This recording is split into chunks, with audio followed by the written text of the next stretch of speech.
Hello and welcome to another tier list video. Today we're taking a look at CSGO maps.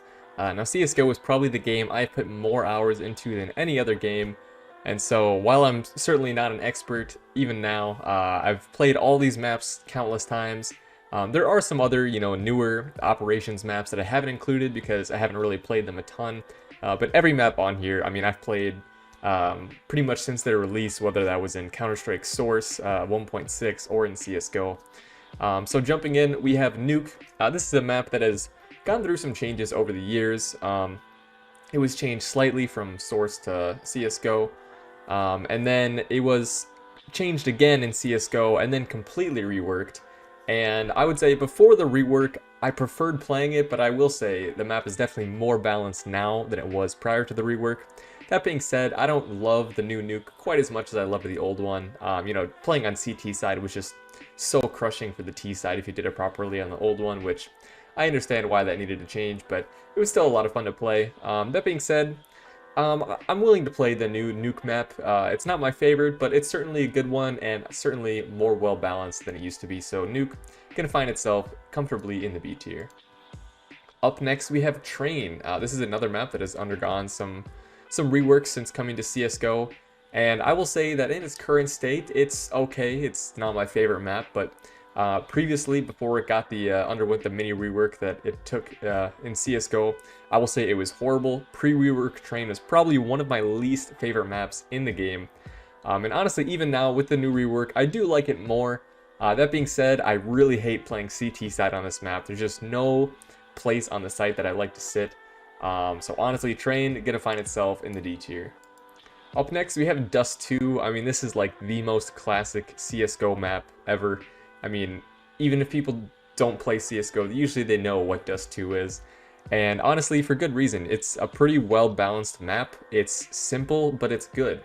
That being said, I don't play much Dust 2 in matchmaking because typically that's where the hackers go. You play Dust 2, you're gonna run into more hackers and more smurfs than you will on any other map. That being said, I still think the map is really solid. It's definitely my favorite to play if I'm doing like a deathmatch or a warm-up server. So Dust 2, it has its imperfections in matchmaking, but honestly, it's hard for me to put it anywhere but the S tier just because of the sheer importance Dust 2 is for the CSGO franchise. It's such an iconic map that I really can't put it below an S tier just because of the issues that I run into in matchmaking. Up next, we have Cache. Now, this is actually an older picture of the Cache, the previous, before the rework one. I will say the Cache rework wasn't super substantial. It was mainly graphical changes, but there were some minor changes that I found were pretty good, with the exceptions of the FPS drops in the new one. I will say the new Cache is really good. I like the changes that they made, and overall, Cache is probably my second favorite map to play in the game. And honestly, it's just a really solid map. It's well balanced, feels good to play on both T side and CT side. Whereas Dust 2, it comes down to a lot of aim duels. I feel like Cache has a lot of good strategy, and you can play a lot of creative positions that I really like. So Cache is also going to find itself in the S tier. Up next, we have Dust. Yes, Dust 1, the prequel to Dust 2. So often forgotten is Dust 1, and honestly, for a pretty good reason. The traditional Plant and Diffuse map is really not that great. It has a lot of glaring issues, and really just doesn't feel that good to play from my experience. That being said, Short Dust, the modification of Dust made for Demolition, I actually think that's pretty good. I think it's probably the best Demolition map, so while Dust itself, I don't really like it. I think Short Dust is pretty good. So honestly, that'll kind of balance it out, and it'll land itself in the C tier. Up next, we have Cobblestone. Now, this is a map that has been changed, like many other maps, multiple times now. I would say this map has probably undergone the most amount of changes, if I had to say. It's had several full reworks, and for good reason, I would say. Initially, when it came to CSGO, it was pretty imbalanced, and then they reworked it, and it became imbalanced the other way. That being said, I think Cobble in its current form is pretty good. It's not my favorite map to play, but there's a lot of really creative spots that you can play on sites as CT, which does make it a pain to play on T side because there's just so many different angles that you can check, and if you don't check one, you can get your entire team just completely wiped by one guy with the right spot. That being said, I think Cobblestone currently, it's a strong map. It's not my favorite, but overall, it's a pretty good one. If people want to play Cobblestone in like a scrim or something, I'm always down to pick it. So Cobblestone will find itself in the B tier. Up next, we have Mirage. Now, this is probably my all-time favorite map in any Counter-Strike game. I love Mirage. I put so many hours into Mirage on CSGO. It's overall just by far my favorite map. It's pretty well balanced. There's a lot of creativity you can have on the CT side and the T side. There's a lot of different set plays you can do on T side.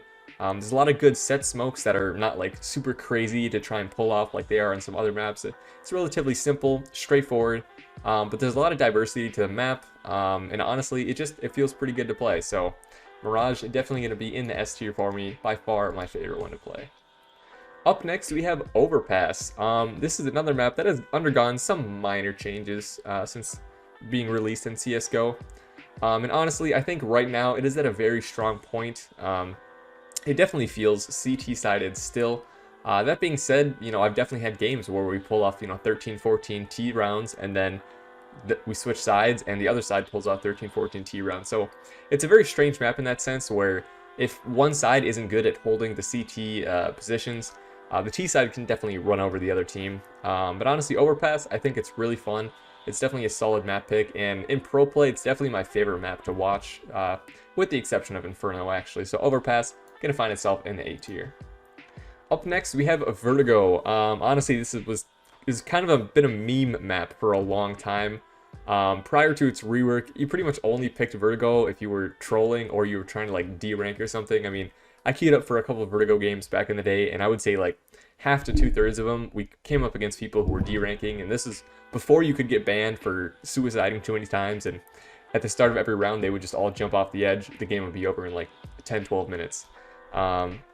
That being said, since it's rework and since the changes to prevent D-ranking that way, I think Vertigo is actually a pretty solid map. There's definitely a lot of angles to learn.